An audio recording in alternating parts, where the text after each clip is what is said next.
Congress party ఇంకా వాళ్ళు అధికారంలోకి వచ్చినాము అని వాళ్ళే నమ్ముతలేరు. ముఖ్యమంత్రి ఎవరో కూడా చూడకుండా పుస్తకాల ప్రచురణ అయ్యి అవి డిస్ట్రిబ్యూషన్ జరుగుతున్నాయి అని అంటే మద్యానికి మంత్రి ఉన్నాడు తప్ప విద్యకు మంత్రి లేడు. మీకు చేత కాకపోతే భారతీయ జనతా పార్టీగా విద్యాశాఖ మంత్రి పోస్టుకు మేము సూచిస్తాం. అంటే ఇంత దౌర్భాగ్యమైనటువంటి పరిస్థితి ఎందుకున్నది ఈ రాష్ట్రంలో అంటే లైక్, షేర్, సబ్స్క్రైబ్. మీడియా మిత్రులకు నమస్కారం. విద్యా సంవత్సరం మొన్నటి నుంచి మొదలైన క్రమంలో తెలంగాణ రాష్ట్రంలో ఎన్నడూ లేనట్టుగా కొత్త వింత వార్తలు చూస్తున్నాం మనం. లేటెస్ట్గా తెలంగాణ రాష్ట్రంలో ఉన్నటువంటి ప్రభుత్వ పాఠశాలలకు పాఠ్య పుస్తకాలు పంపించేటటువంటి క్రమంలో అధికారంలో ఉన్నటువంటి కాంగ్రెస్ పార్టీ పాఠ్య పుస్తకాల ముందు మాటలు ముఖ్యమంత్రి పేరు దగ్గర పాత ముఖ్యమంత్రి కేసీఆర్ గారి పేరు, విద్యాశాఖ మంత్రి పేరు దగ్గర సబితా ఇంద్రారెడ్డి గారి పేరు పెట్టి ముందు మాట ఉన్నటువంటి పుస్తకాలను అట్లనే ప్రచురించి అట్లనే స్కూళ్ళల్లో కూడా పంపించిన తర్వాత అక్కడ ఉన్నటువంటి ఉపాధ్యాయులు విద్యార్థులు చూసిన తర్వాత తప్ప ఈ వార్త వెలుగులోకి రాలేదు. అంటే ఇంత దౌర్భాగ్యమైనటువంటి పరిస్థితి ఎందుకున్నది ఈ రాష్ట్రంలో అంటే కాంగ్రెస్ పార్టీ ఇంకా వాళ్ళు అధికారంలోకి వచ్చినాము అని వాళ్ళే నమ్ముతలేరు. ఇంకా ముఖ్యమంత్రి కేసీఆర్ గారే, ఇంకా విద్యాశాఖ మంత్రి సబితా ఇంద్రారెడ్డి గారే అన్న అనుకొని ఉండాలి. లేకుంటే దిక్కు దివానం లేని ఒక శాఖ కింద విద్యాశాఖ ఇవాళ అట్లా ఏదో ఆరో వేలు కింద పక్కన పడేసన్న ఉండాలి. ఎంత దౌర్భాగ్యమైనటువంటి పరిస్థితి అంటే ముఖ్యమంత్రి ఎవరో కూడా చూడకుండా పుస్తకాల ప్రచురణ అయ్యి అవి డిస్ట్రిబ్యూషన్ జరుగుతున్నాయి అని అంటే పర్యవేక్షించడానికి ఒక మంత్రి లేడు తెలంగాణ రాష్ట్రంలో. తెలంగాణ రాష్ట్రంలో గనక ఒక విద్యాశాఖ మంత్రి ఉండి ఉంటే ఇవాళ ఆ మంత్రి కింద ఆ శాఖ కింద అధికారులు ఉండి ఉంటే పర్యవేక్షణ అనేటువంటిది జరిగి ఉంటే ఇవాళ ఇటువంటి దుస్థితి రాదు. అందుకే ఇవాళ భారతీయ జనతా పార్టీ తరపున మేము తెలంగాణ ప్రజల పక్షాన, తెలంగాణలో చదువుకుంటున్నటువంటి పేద విద్యార్థుల పక్షాన, విద్యార్థుల తల్లిదండ్రుల పక్షాన కాంగ్రెస్ పార్టీని ప్రభుత్వాన్ని డిమాండ్ చేస్తున్నాం. తెలంగాణ రాష్ట్రానికి విద్యాశాఖ మంత్రి కావాలి. బడిబాట మొదలైంది, బడికి మంత్రి లేడు. తెలంగాణ రాష్ట్రంలో కాంగ్రెస్ ప్రభుత్వం రాగానే మద్యానికి మంత్రి ఉన్నాడు తప్ప విద్యకు మంత్రి లేడు. ఇది సిగ్గుపడాల్సినటువంటి అంశం. మద్యానికి మంత్రిని పెట్టినరు మీరు. కొత్త బ్రాండ్లు ఏం తీసుకురావాలి, ఆ బ్రాండ్లల్లో కమిషన్ ఎంత తీసుకోవాలి, టార్గెట్లు ఎక్సైజ్ డిపార్ట్మెంట్కి ఎంత పెట్టాలి, మద్యం ద్వారా ఆదాయం ఎంత పెంచుకోవాలి, ఈ సోయి ఉన్నటువంటి ముఖ్యమంత్రి గారికి మరి విద్యకు విద్యాశాఖకు కూడా ఒక మంత్రిని పెట్టాలి. పేద పిల్లలకు చదువు చెప్పేటటువంటి శాఖ ఇవాళ రాష్ట్ర అభివృద్ధి జరగాలి అంటే చదువు కావాలి పిల్లలకు అనేటువంటి సోయి ఎందుకు లేదు అని మేము ఇవాళ డిమాండ్ చేస్తున్నాం. ఎంత దారుణమైనటువంటి పరిస్థితి అంటే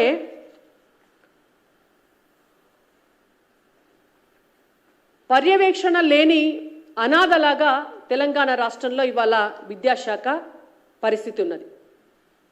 విద్యాశాఖ మంత్రి పోస్టు ఖాళీ. ఎన్నికల సమయంలో రేవంత్ రెడ్డి గారు పదే ఒక గాడిద గుడ్డును నెత్తి మీద పెట్టుకొని, ఒక గంప మీద గాడిద గుడ్డును పెట్టుకొని ఎన్నికల ప్రచారం చేసినాడు. ఇవాళ వాళ్ళ ప్రభుత్వంలో కూడా గదే గాడిద గుడ్డు కనిపిస్తుంది మనకు. మీకు నేను పోస్టర్ రూపంలో చూపిస్తా. తెలంగాణ రాష్ట్రానికి విద్యాశాఖ మంత్రిని ఇచ్చిందా కాంగ్రెస్ ప్రభుత్వం అంటే గాడిద గుడ్డు ఇచ్చింది. తెలంగాణ రాష్ట్రానికి విద్యాశాఖ మంత్రి లేడు. ఆ విద్యాశాఖ పరిధిలో తెలంగాణ రాష్ట్రంలో ఉన్నటువంటి దాదాపుగా స్కూల్ ఎడ్యుకేషన్లో మీకు నేను నెంబర్ కూడా చెప్తాను. స్కూల్ ఎడ్యుకేషన్ డిపార్ట్మెంట్ కింద 26,067 స్కూల్స్ ఉన్నాయి తెలంగాణ రాష్ట్రంలో. ఈ 26,000 స్కూల్స్ని జిల్లా పరిషత్తు మండల పరిషత్ కింద డివైడ్ చేస్తే మనకు పర్యవేక్షణ చేయడానికి అసలు ఈ స్కూళ్ళల్లో పిల్లలకు పాఠాలు చెప్తున్నారా చెప్తలేరా, ఉపాధ్యాయులు వెళ్తున్నారా వెళ్తలేరా అని చూడడానికి జిల్లాలకు వారీగా డిఈఓలను పెడతారు. మనకు 33 జిల్లాలుంటే 33 జిల్లాలలో 26 జిల్లాలకు డిఈఓ పోస్టులు గాడిద గుడ్డు 0. 26 జిల్లాలకు డిఈఓ పోస్టులు లేవు. ఇవాళ వాళ్ళ తర్వాత డిప్యూటీ ఎడ్యుకేషన్ ఆఫీసర్స్ ఉంటారు. వాళ్ళు 62 మంది ఉండాలి తెలంగాణ రాష్ట్రంలో. 62 మందికి 58 మంది ఖాళీ, ఇంకొక 4 పోస్టులలో ఉంటే ఆ 4ని కూడా వేరే శాఖలల్లో వేరే పనులకు బదిలీ చేసినారు. అంటే ఇవాళ డిప్యూటీ ఎడ్యుకేషన్ ఆఫీసర్లు తెలంగాణ రాష్ట్రంలో 0. అంటే కాంగ్రెస్ ప్రభుత్వము డిప్యూటీ ఎడ్యుకేషన్ ఆఫీసర్లకు గాడిద గుడ్డిచ్చింది స్కూళ్లకు అని అర్థం. దాని తర్వాత మండలాలు 615 మండలాలు ఉన్నాయి తెలంగాణ రాష్ట్రంలో.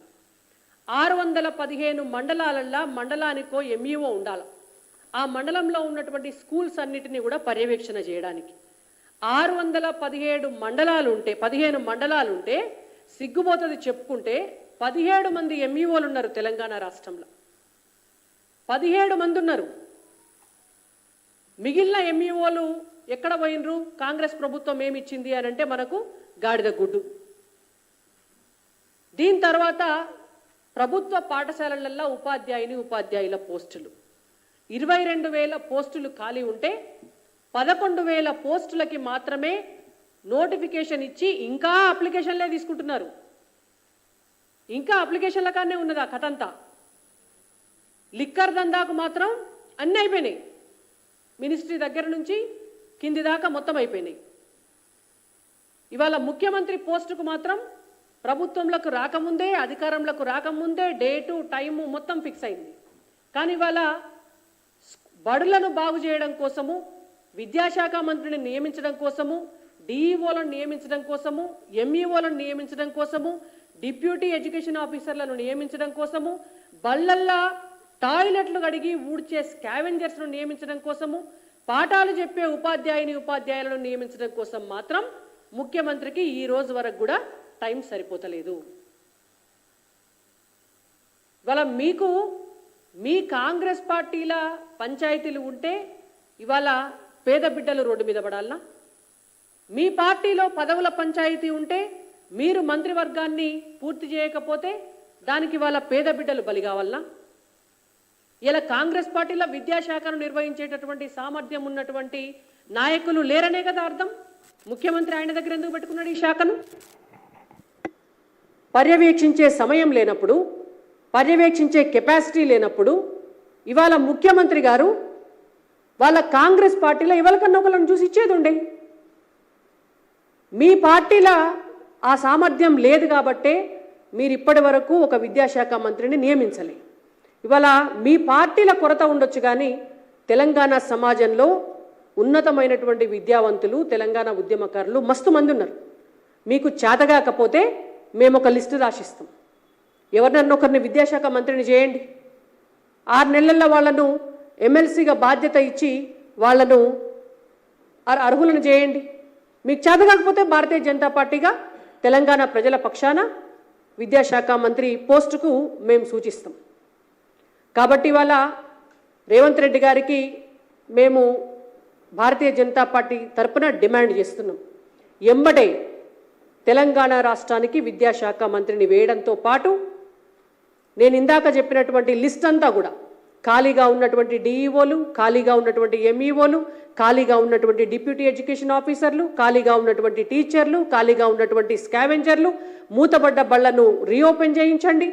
ఇవాళ కేంద్రం నుంచి వస్తున్నటువంటి డబ్బునంతా కూడా సర్వశిక్ష అభియాన్ కింద వస్తున్నటువంటి డబ్బునంతా కూడా తెలంగాణ రాష్ట్రంలో వాడండి. విద్యారంగాన్ని ఉన్నతమైనదిగా తీర్చిదిద్దేటటువంటి ఒక ప్రణాళికను సిద్ధం చేయాలి. లేకపోతే భారతీయ జనతా పార్టీ ఎట్టి పరిస్థితులలో ఊరుకోదు అని చెప్పి మిమ్మల్ని డిమాండ్ చేస్తున్నాం.